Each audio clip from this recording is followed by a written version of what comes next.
You guys want a little peek into what it's like trying to grow a YouTube channel? These are my shorts. This is the one that's been trending on YouTube lately, 1.5 million views.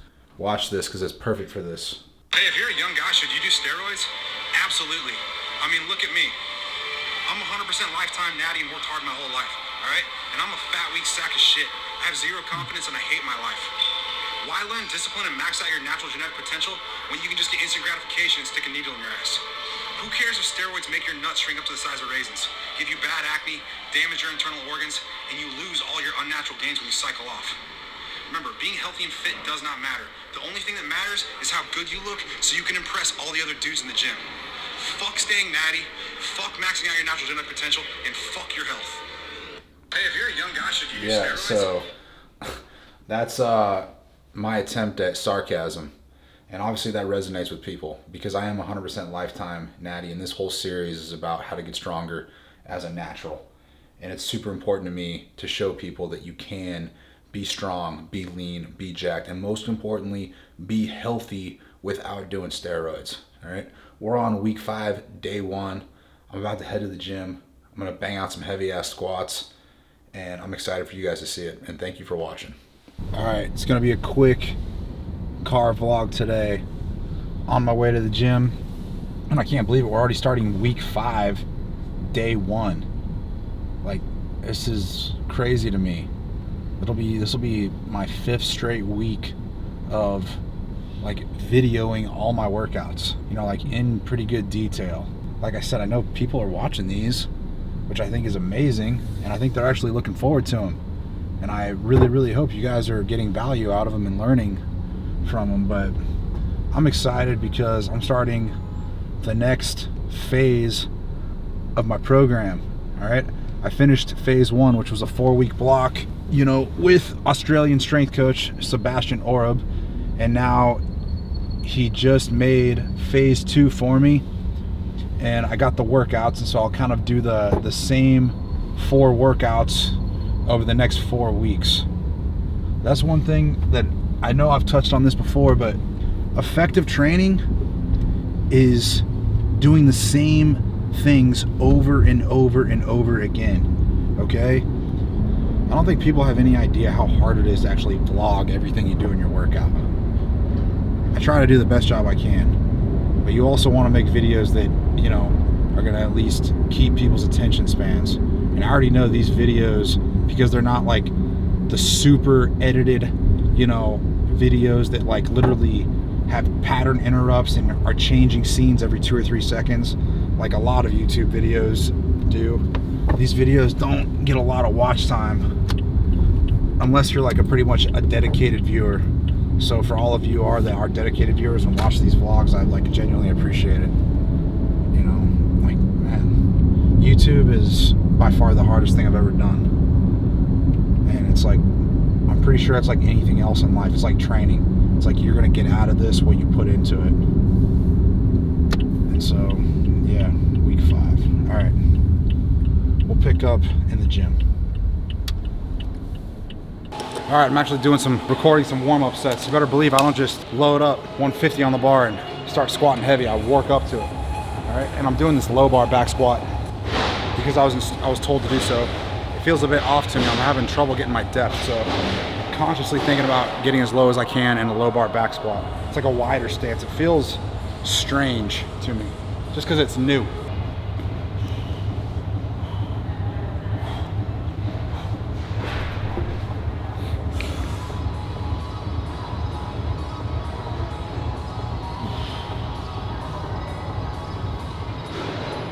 Yep. Let's check that. See that depth. See that. Up.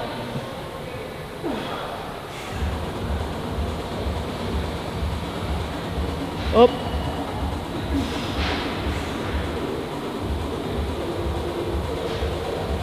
Up. Yep. I just hit that second set. It doesn't feel bad. It just feels different because you got wider stance and you get like stuck down in there. I feel like I need to keep strengthening my hips and glutes, adductors, and abductors for this low bar style, but I'm getting out of there pretty good. I think the third set will feel even better because I'll be getting more warmed up. And coming up on my third set, I'm still honestly struggling to know if I'm getting low enough depth. For me, it's challenging to do low bar because your stance is wider and it just throws off my squat depth. So feel free to call me out in the comments if you want to be one of those depth Nazis that just likes to call out people and talk shit and be a keyboard warrior. I love those kind of guys. In all seriousness, actually, I'm truly thankful for anyone that takes the time to watch my content. So if you do want to call me out, call me out. I'll probably answer you in a polite and respectful way. Last set of low bar back squats, last set, best set. I'm super fucking lucky I have a cameraman that tells me when to stand up. Have people check your depth for you, all right? It helps, legit helps.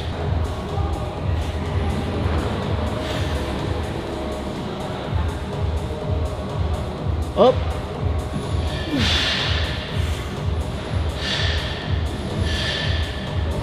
Up.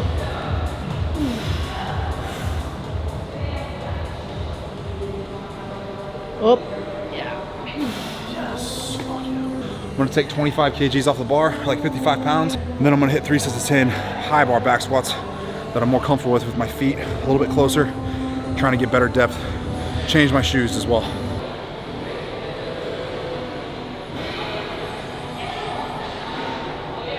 Yep. That was my first set, high bar. Those felt so much fucking better. Get a little bounce out of the bottom. I gotta go lower though. And I appreciate you calling me out. Second set of high bar back squats. Fucking love sets of 10s. Put a heavy weight on your back and do heavy, deep back squats for sets of 10. Guarantee you're gonna get a good workout, all right? Guarantee.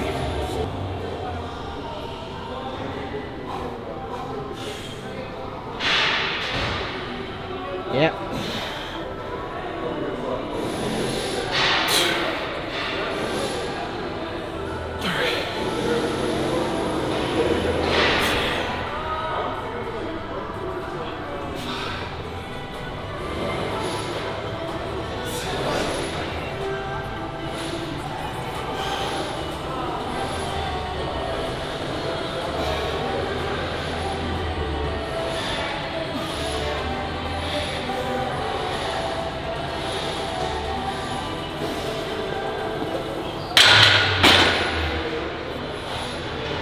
Second set. You notice I'm out of breath right now. Those things jack up your heart rate because they're fucking hard and they require a lot of muscle, a lot of working muscle. So like heavy, deep, high rep back squats creates a huge oxygen demand. That's how you know they're fucking good, all right? If they're hard, that means you should do them. That sounds fucking really gay, but you know what I mean? If it's challenging, that's why you should do it. And that's why you don't see a lot of people doing high rep heavy back squats, because it's hard ass work, and most people, they never want to do hard ass work. All right, I just finished my 3 sets of 10 high bar back squats at 125 kilos or 275 pounds, which is a light weight. I purposely started light because I know I'm gonna add 5 kilos every week, or like 10 to 12 pounds. And so now I'm taking my shoes off because I got ankle issues, and I'm also gonna put on some shorts, take off my knee sleeves so you can see my hamstrings working on these Nordic curls. All right. If you're ever wondering why I always squat with pants on, it's because I got fucked up knees. I've had 11 knee surgeries. In fact, I'm still proud of myself that I've worked my way back from every one of those surgeries and rehabbed it, and I'm still doing like heavy, deep back squats. Doctors told me I would never do that. I had 2 doctors told me I need a total knee replacement. I said, fuck that. All right, and then I found a better doctor. So now I'm gonna hit the hamstrings, and I will put some shorts on. You guys can see some of my legs. My legs are not that impressive. Just keep in mind, I've had 11 knee surgeries and I'm natural, all right? There's definitely bigger and stronger and leaner and more shredded YouTubers than I am, but as I said, man, when you're 100% natural, you have to work way harder, for way longer, for way less.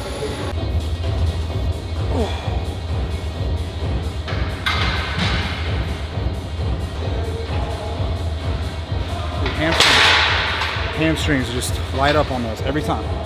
I gotta lower that more. Alvin, thank you very much.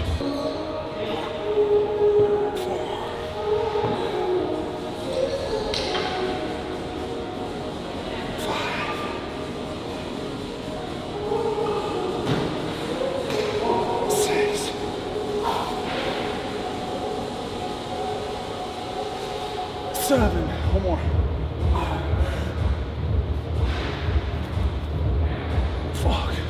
Dude, 5 weeks ago when I started doing these, no fucking way could I even done like 1 rep at that depth. And I know these are still just partial range, but it's amazing how much stronger and better I've become at these just by doing them once a week for 5 consecutive weeks. All right, it's progress. And there's just no other hamstring exercise that offers you as much value than a Nordic hamstring curl. So I'm just gonna keep doing them for sure. All right, I finished my Nordic curls, and now I'm finishing off with 3 sets of like a heavy reverse sled drag to strengthen my quads. All right, more specifically, my quadricep tendons and my patellar tendons. You see this right here? My knee is all fucked up, all right? This tendon right here is like so damaged. And in order for me to use my leg, I have to do this kind of stuff, this like daily rehabilitation work, just so my quad tendon feels good enough to where I can use it and squat. It's like a chronic injury, it never feels perfect, always hurts. This is something I've learned to manage and work around and work with. It's been bothering me since 2014. So I just do daily rehab on it, and I fucking make it happen, all right? I just do what I can. And a reverse sled drag, extremely amazing exercise to rehabilitate your knees. And you just get so much blood flow all in your knee joint, your quads, tendons and ligaments. And more people should do reverse sled drags. And you should give credit to Ben Patrick, who's really popularized this exercise. And I think this is his #1 exercise for anyone that deals with knee issues. This is the way he starts you off. And I discovered it when I was a kid, actually, dragging these big ass water hoses when I was watering some fields. All right, but then reverse sled drags is the easiest, most practical way to do it. And you should do it like, you can do it every day, and it'll definitely help your knees. All right, end of my workout, cardio, 10-second sprints. Just going as hard as I can. I don't overthink it.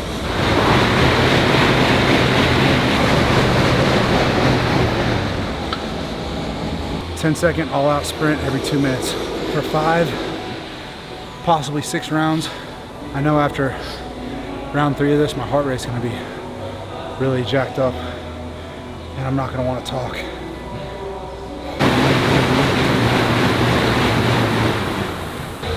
I can't talk very good.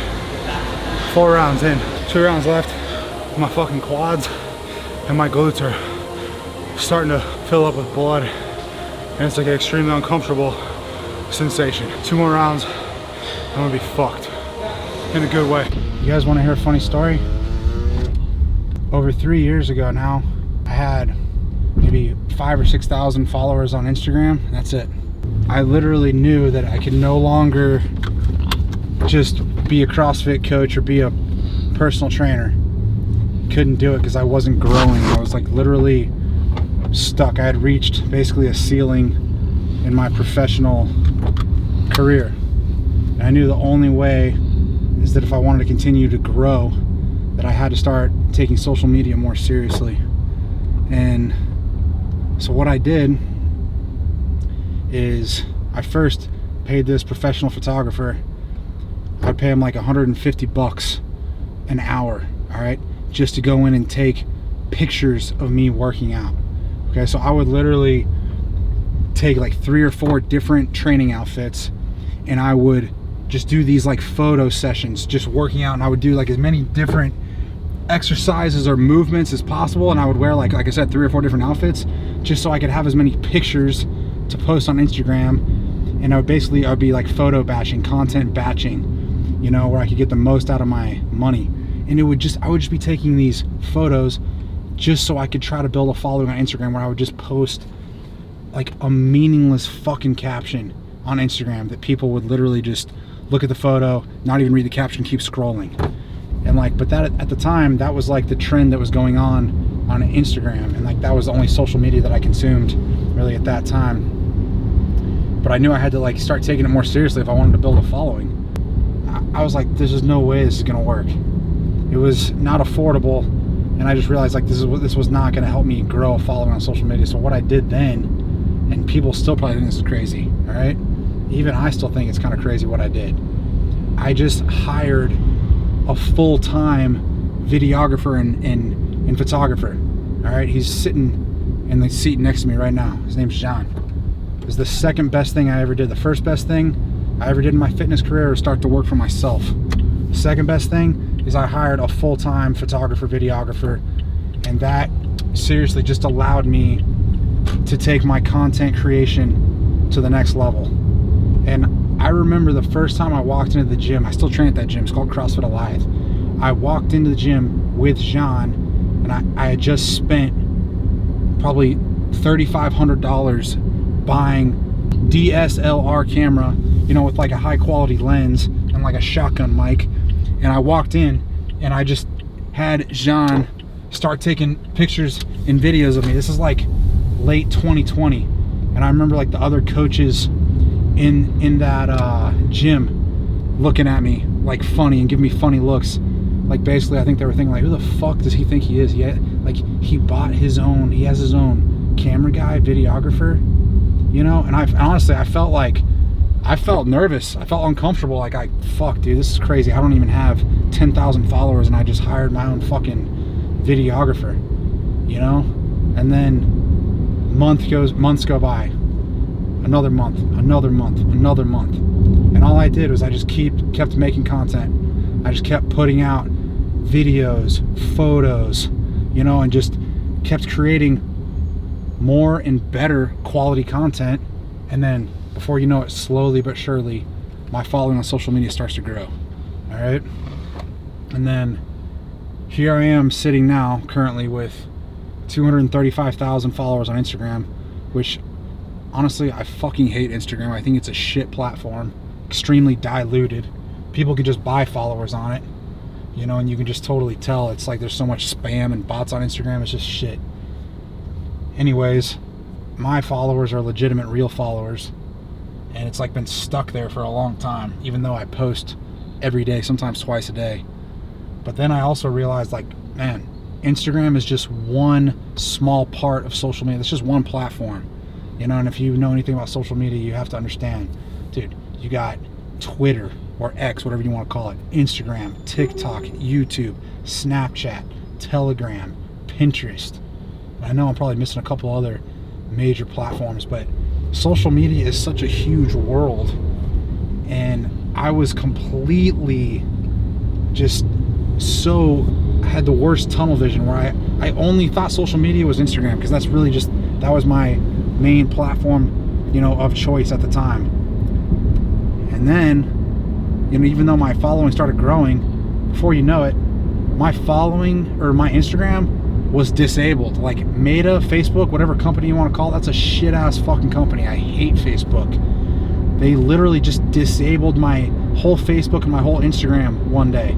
Like, so basically my entire life on social media was just ripped away from me after working hard on it for like 2 years straight to build up a following. And at that time, I think I had like 35 or 40,000 followers on Instagram, and that was where I put basically all my energy.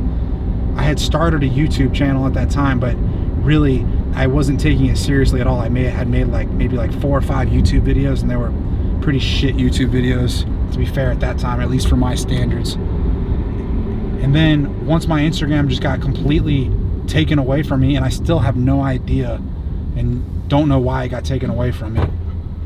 Some kind of glitch, or maybe I was hacked. I don't even know.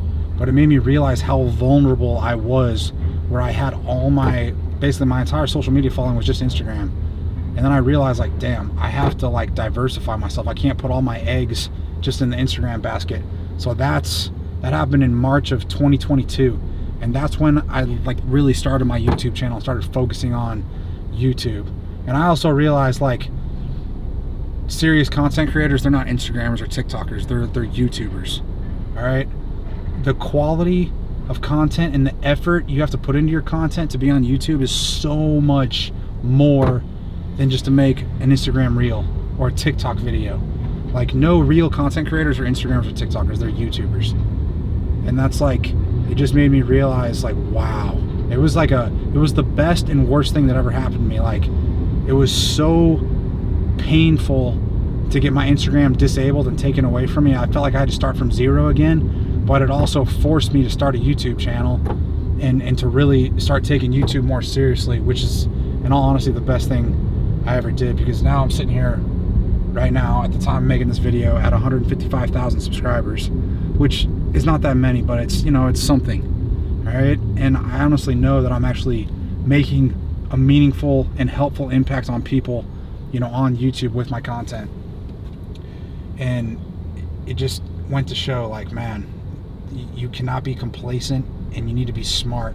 So if there's anyone out there that watches my content that you're a trainer and maybe you want to build an audience or build a following yourself, like, do not put all your eggs in one basket. Don't put everything on YouTube. Don't put everything on Instagram. Don't just be on TikTok. All right, like, try to build as big of a following on all your platforms as you possibly can. Like, even right now, I make sure I post, you know, at least once a day on Instagram, YouTube, TikTok, and Twitter, or X, whatever you want to call it. And I still have small followings on TikTok and Twitter, but I'm still posting on them every day. All right, and it's like, it's just one of those things. I really feel like social media is like anything else in life. You get out what you put in. And now, building a following on social media, even though it's still a modest following, that allowed me to become a full-time online trainer. And I'm helping way more people. I'm making a bigger impact, and it's allowed me to free up my time where I'm no longer trading my time on the gym floor, you know, for money. You know, instead I can actually focus on making more and better content that can reach and help more people, you know. And like, I can train a lot of people online, whereas when you're in person, dude, you're limited to, you know, one or maybe a few people if you do like a group PT. And I'm saying that now, but like, trust me, I spent over 10 years, right? I've been a personal trainer since I was like 24. I spent over 10 years of my life on the gym floor, coaching classes and training people.